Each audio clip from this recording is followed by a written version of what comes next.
Okay. Hi, I'm Caitlin. Welcome to my absolutely botched series where we are going to go over some very fun drama things. So, in better words, let's get into it. Today we're going to be having a lovely chat about Michelle Law's play, Miss Peoney. A little background about the play. It's set in multiple languages, and this is going to be what we're mainly talking about today. These include, but are not limited to, English, Cantonese, and Mandarin, with subtitles in English, Simplified Chinese, and Traditional Chinese. A little overview of what the play actually is that we have a lovely character, Lily, whose grandmother, her poor Adeline, is in the hospital. She's dying. Spoiler alert, she dies. Anyways, and Lily is like hurt. And so is her grandmother. And because of the language barrier that they have between the two, her grandmother makes her promise in her dying words to become the Miss Peony, winner or queen. And because Adeline doesn't understand her, she says yes, and then the following play ensues. And the problem with Lily winning Miss Peony is that there is no way she's gonna win. She's unable to speak any language but English, as she grew up and lived her entire life in Sydney. She doesn't really know much of the culture or history, and she very much does not act like a Miss Peony pageant girl, i.e. she has dyed hair and tattoos. And there has to be other girls in the pageant so that Lily doesn't just win. And we see 3 of those girls within the play. We see Joy, Sabrina, and Marcy, and we love all of them. And before we really start talking about why Michelle Law used and how she used and what was done about the multiple languages within the play, I'd like to make a little side note that I'm not a person of color, nor am I a person with immigrated or people of color parents. I am very much a white girl in Australia, so I'm not really explaining anything from lived experience, just those of people of color that have shared to me what they feel, and third-gen kids. I've done a bit of research, and I'm just trying to put the pieces together for this fun play. Now let's actually get into it. The use of multiple languages.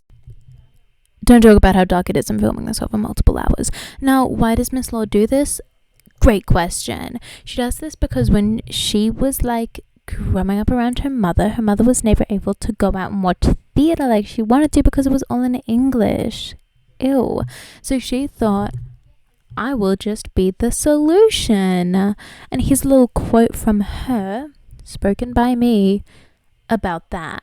That was really heartbreaking for me and her. I always wanted the next play to be something that people could understand, especially for those in the Chinese community if they can't understand English. So then Miss Law wrote Miss Peony as a way to celebrate her Chinese history and ancestors and culture, and allow them to come to theatre like how people of the national speaking language, like in Canberra and Australia being English, could do. I also believe she does this to be more than inclusive, to represent the mixed identity of third culture kids within the pageant, about how they've had to assimilate into society to speak English, but have to stay connected and grounded within the pageant to their roots to, be able to win.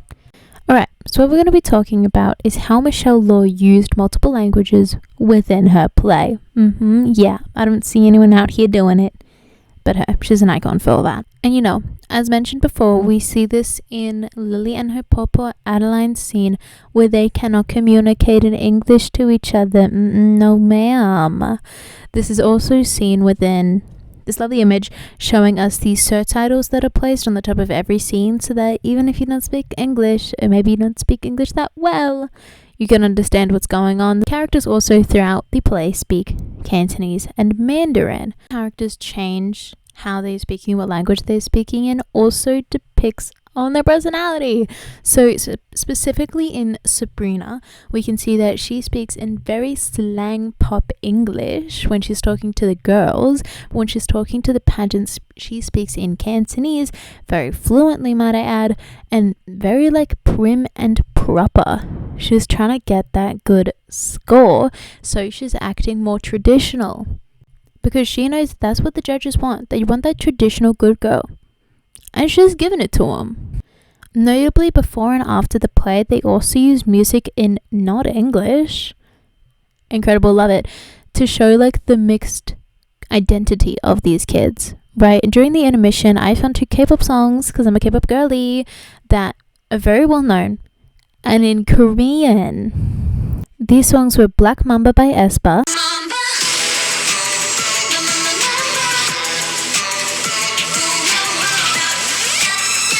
and Hip by Mamamoo.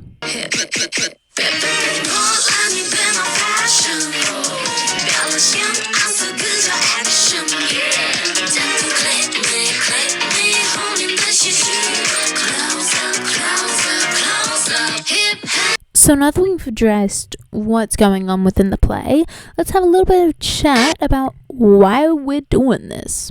I think that's important.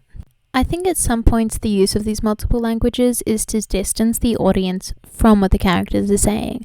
Like in Joy's scene in the hot pot place, which is talking about the assault that happened within the rose selling bit of the play.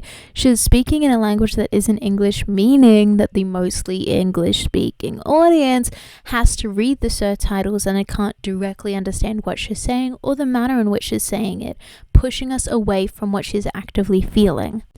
And also, like I mentioned before with Sabrina, it's so that the characters within the play can show their ethnicity, their culture, so that they can try and paint it to a panel of judges to let them know that they are connected with their culture or identity or a past, so that they'll score them better, honestly, so that they can be enough of their culture for the judges. And if we think about it in hindsight, the audience or the society in which they're living in. Following along with the idea of needing to present as enough of your culture or identity, Lily faces that trouble in not being able to speak any language but English. She's lost, within the pageant, and she has to have her bubble literally possess her to be able to speak in a language that isn't English. And this is representative of how being able to speak both languages was an unrealistic standard for her. She says it was pushed onto her throughout her life, but she was never able to do it because whenever she tried to, she was seen as trying too hard, but whenever she didn't, she wasn't connecting enough to her roots, and it's a bit messy. And I think that multiple third-gen kids can understand this pain of needing to fit into the society you live in, but also fit into your family's traditional views. It's a little bit challenging, I've heard. So I think that this video is going to be already like maybe a minimum of 10 minutes. Well, it has to be. But, it's sad that I couldn't really get into the stereotyping of these characters because that does play quite a big factor in how they speak within the play. I'm just saying about how I'll give you a little overview. Okay, don't tell anyone. Sabrina's character, because she is so westernized, speaks in very slang English. She also speaks in very traditional, but that is for the judges. Joy's character speaks very traditionally constantly because she is that boss babe woman. And Joy's character speaks kind of moderately all of the time. She doesn't really take her identity too seriously, apart from when she's having to within the play, because she obviously wants to give them sweet points, but also because she doesn't really care. Anyways, that's just my little piece. You don't really have to pay attention to that. But if you do want to look into some fun stuff about the play, I recommend 1, seeing it. Go see it, it's stunning. And also look at these lovely articles talking just a little bit more about it. And also, yeah, I'll probably catch y'all on the flip side for our next little video in this absolutely haunting series where we're going to talk about Wicked. I'm looking forward to it. I'm just saying. Okay, I'll see you girlies later. Peace.